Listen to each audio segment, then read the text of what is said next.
The movie opens with a scene where a young woman, Bella, commits suicide by jumping off a bridge. Then Bella is seen having breakfast with Godwin Baxter, and her mannerisms are like that of a small child in an adult woman's body. After breakfast, Godwin leaves for his lecture. The students do not like him, and some whisper that he is a monster. Despite this, a student named Max McCandle defends Godwin, praising him as an exceptional surgeon and mentioning that his father was the founder of the school. After his lecture, Godwin invites Max to walk with him and offers him the job of being his assistant. During this time, Godwin introduces Max to Bella. Initially, Max rudely describes Bella as beautiful retard when they first meet. Godwin clarifies that Bella had a brain injury that he treated. However, her mental development doesn't match her physical age. Godwin hires Max to help track Bella's development. Max spends several days at Godwin's home, observing and noting Bella's behavior and progress, which he reports back to Godwin. As time goes on, Max becomes increasingly interested in finding out more about Bella's past. Later, Bella asks Godwin about her parents, and he tells her that they were explorers who died in a landslide in North America. They sent Bella to Godwin so he could take care of her. As a result, Bella starts to get curious about the world and asks Max about various places on a map. Bella's interest in seeing the outside continues to grow. She asks Godwin to let her go outside, which he forbids but later agrees to accompany her and Max on a picnic when Bella starts to throw a fist. On the way back, a struggle ensues as Bella tries to leave the coach to get some ice cream, forcing Godwin to put Bella to sleep to calm her down. After carrying Bella to bed, Max snoops around Godwin's office, looking for any information about Bella and her origins. Max finds the files about her brain transplant, and Godwin tells him the truth about Bella. We are taken back to the scene when Bella jumps off a bridge, and Godwin finds her floating along the river, almost dead and pregnant. Godwin says that he could have kept her alive but chose not to since the national laws strictly prohibit suicide, and Bella could have gone to jail for it. Therefore, Godwin's fascination with experimentation kicks in, and he decides to give Bella a second chance by implanting her baby's brain into the body of a fully grown woman. Godwin adds that Bella does not know about the experiment, and he knows nothing about her past life. The next day, Bella begins to explore her own body and finds pleasure in it, even doing so openly at the dining table. She's eager to talk about her new discovery with Max. But Max intervenes, explaining that such actions are not acceptable in public or in front of others, according to social norms. Bella doesn't take well to being told what she can and cannot do, and she shows her displeasure during dinner. Seeing a growing connection between Max and Bella, Godwin suggests that Max marry Bella. He mentions he's noticed the special bond they share. However, he has one condition. If they marry, they must continue living with him at his mansion. The legal procedures of the binding agreement on Max and Bella's marriage bring Duncan Wedderburn into the picture. Duncan becomes intrigued by the details of the agreement, especially about Bella. When he meets her, he is immediately charmed by her presence. Duncan, captivated by Bella, invites her on an adventurous trip to Lisbon. Bella, excited by the prospect, tells Max and Godwin about her plans. Both men are unhappy with the idea. Godwin reluctantly agrees to let her go, but Max is furiously opposed. To deal with Max's anger and ensure she can leave, Bella resorts to drugging him, making him fall asleep so she can embark on her journey with Duncan. In Lisbon, Bella finds herself in a passionate relationship with Duncan, humorously describing their intimacy as furious jumping. Embracing her independence, she decides to explore the city by herself, aiming to buy a tart. During her adventure, Bella encounters the vibrant city life, including enjoyable music, moments of violence, and heated arguments.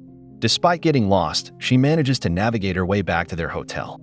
Duncan later invites Bella to dine with some of his friends. However, he finds Bella's behavior during the meal embarrassing. At another dinner event, someone mistakenly calls her Victoria Blessington.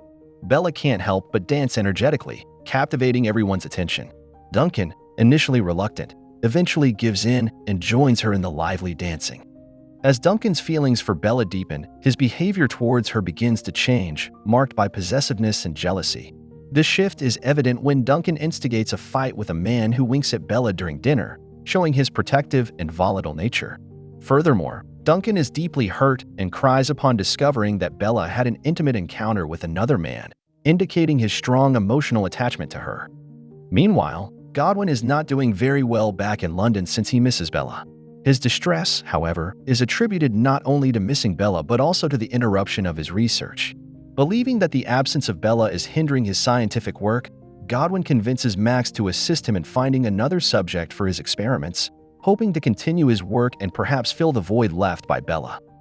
In Lisbon, Duncan takes a drastic step to keep Bella with him by smuggling her out of the city in a large trunk and onto a cruise ship. Bella is unhappy with this arrangement, feeling that Duncan's actions are more about controlling her than caring for her. Seeking a moment of freedom, she hides in the bathroom and waits for Duncan to fall asleep before sneaking out to explore the ship. A crew member tells her that Athens will be their next stop in 3 days. During the voyage, Duncan opens up to Bella, confessing his love for her in a heartfelt moment. However, Bella finds herself confused by his declaration. She struggles to understand the emotions involved and is unsure how to recognize whether she reciprocates Duncan's feelings, reflecting her ongoing journey of self-discovery and her attempt to navigate complex human emotions. On the cruise ship, Bella finds herself attracted to an older woman named Martha, drawn in by her distinctive hairstyle. She quickly befriends Martha and her companion, Harry Astley. Duncan becomes even more unhinged. His paranoia and possessiveness grow, especially after discovering that Bella still considers herself engaged to Max McCandle and views her escapade with Duncan as a mere adventure. Meanwhile, back in London, Max and Godwin are trying to teach their new experiment, Felicity, how to move. Duncan's obsession with controlling Bella reaches a breaking point when he becomes jealous of her spending time with Martha and Harry. Accusing Martha of influencing Bella negatively, Duncan tries to physically attack her and even attempts to throw her overboard. His aggressive actions are thwarted when Martha defends herself, striking Duncan in the face with her cane. Moreover, the differences in worldview between Bella and Harry keep her awake at night. Bella goes into his room to discuss her conflicting feelings. Harry, believing the world to be inherently cruel, offers to show Bella the harsh realities he's seen, challenging her more innocent and optimistic perspective. Bella, who admits to not knowing the world well and fearing its unknown aspects, agrees to see through Harry's eyes. In Alexandria, Harry shows Bella a group of lower-class people in the streets with a lot of dead babies. The grim reality horrifies Bella, leading to a breakdown so severe that Harry has to restrain her to calm her down. When they return to the ship, Bella gathers Duncan's money. She naively believes that donating this money will help alleviate their suffering. The crew of the ship, touched by what they perceive as Bella's generosity, offers to assist in delivering the funds to the slums. However, their intentions are not as noble as Bella's. They deceitfully keep the money for themselves. Now, Duncan and Bella have no money left to pay for their expenses. Therefore, they are removed from the ship in Marseille and end up in Paris. While Duncan is furious and anxious about how they will live without money in Paris, Bella considers it an exciting experiment. Bella's adventurous spirit leads her to a brothel, where she learns that she can earn money by sleeping with men. This revelation doesn't faze her. Instead, she's eager to explore this new avenue. When she shares her discovery with Duncan, expecting perhaps to solve their financial woes or to share in her unconventional approach to their situation, Duncan reacts with anger and disgust. Bella realizes that she and Duncan should never marry since she is a flawed and experimenting person and would need a more forgiving husband. Taking decisive action, Bella uses emergency funds given to her by Godwin to purchase a ticket back to London for Duncan, signaling the end of their adventure together. Upon deciding her relationship with Duncan was over, Bella returns to Madame Swiney's brothel in Paris to work, where she forms a friendship with another worker, Toinette. Bella, ever the innovator, questions the traditional operation of the brothel, particularly the practice where men choose their partners from a lineup of women. She suggests it might be more fulfilling if the women had the agency to choose instead. However, Madame Swiney helps her understand that the brothel must leave the choices to the men since it is the only way to make money. Despite this, Bella carves out her niche, finding ways to ensure her clients are satisfied and enjoy their time with her, thereby making the best of her situation. In her personal time, Bella and Toinette expand their horizons by attending lectures on socialism. Duncan, unable to move on, starts to follow Bella around Paris, appearing worse for wear. Duncan yells at Bella and Toinette when Bella blatantly rejects him again, calling them derogatory names. Bella, unfazed and empowered by her newfound independence and knowledge, retorts by framing herself and Toinette not as victims but as workers in control of their means of production. Back in London, Godwin asks Max to operate on him as his health starts to deteriorate.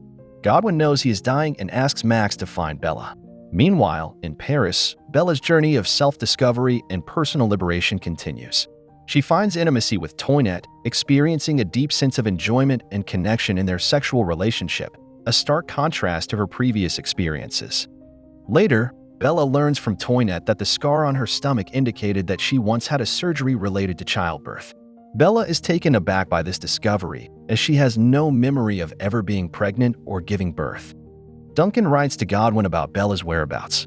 Max, who has been entrusted with finding Bella, visits Duncan at the institution where he is being kept. After learning of Bella's location from Duncan, Max writes to Bella, informing her of Godwin's critical condition. Bella rushes back to London to confront Godwin about her past, particularly about a baby she doesn't remember having. Max reveals the truth about Bella being part of an experiment, which initially angers her, especially after meeting Felicity. Despite her initial anger towards Godwin and Max for their experiments, Bella eventually comes to terms with her existence and the life she's been given. She forgives Godwin, acknowledging the value of being alive but remains critical of the deception involved. Taking charge of her future, Bella decides to pursue a career in medicine, aiming to become a doctor and use her unique experiences to help others. During a walk along the river, Max expresses his continued fascination with Bella, unaffected by her recent experiences. Bella asks Max to marry her, and he agrees. However, their plans take an unexpected turn when Bella's supposedly former husband, General Alfred Blessington, makes a surprise appearance at their wedding. Duncan explains how he found Alfred by remembering that while in Lisbon, a woman had referred to Bella as Victoria Blessington. Duncan began looking into it and found out that Bella was Victoria Blessington, Alfred's wife. Faced with her past and the sudden appearance of Alfred, Bella decides to leave with him. Max, respecting her decision, does not attempt to stop her. Alfred takes Bella to their home, and she learns that she was unhappy because she hated her pregnancy and that they liked each other because they enjoy being cruel to the lower class. Staying with Alfie, Bella realizes that she committed suicide to get away from her unhappy marriage. Alfie traps her in the house and threatens to kill her if she leaves. One night, she overhears Alfie talking to a doctor about performing surgery on her to keep her with him forever. She confronts him about it and is not fearful of the gun pointed at her as she walks towards him, takes the chloroform-laced drink and throws it in his face. Alfie shoots himself in the foot and passes out. Bella takes him back to the Godwin mansion. Bella and Max conduct a similar experiment on him using Godwin's notes, and they put a goat's brain into Alfred. Max and Bella lay by Godwin's side as he dies peacefully. At the movie's end, Bella is shown continuing Godwin's experiment on Felicity with Max, Mrs. Prim, and Toinette. She is studying to become a doctor and is worried about her upcoming anatomy exam. Alfred acts like a goat, and Felicity's intelligence is growing. Mrs. Prim sends Felicity to get water for Alfred. The rest enjoy some drinks, and Bella continues to study with a subtle smile. Thanks for watching. If you liked the video, share and subscribe for more movie recaps coming your way.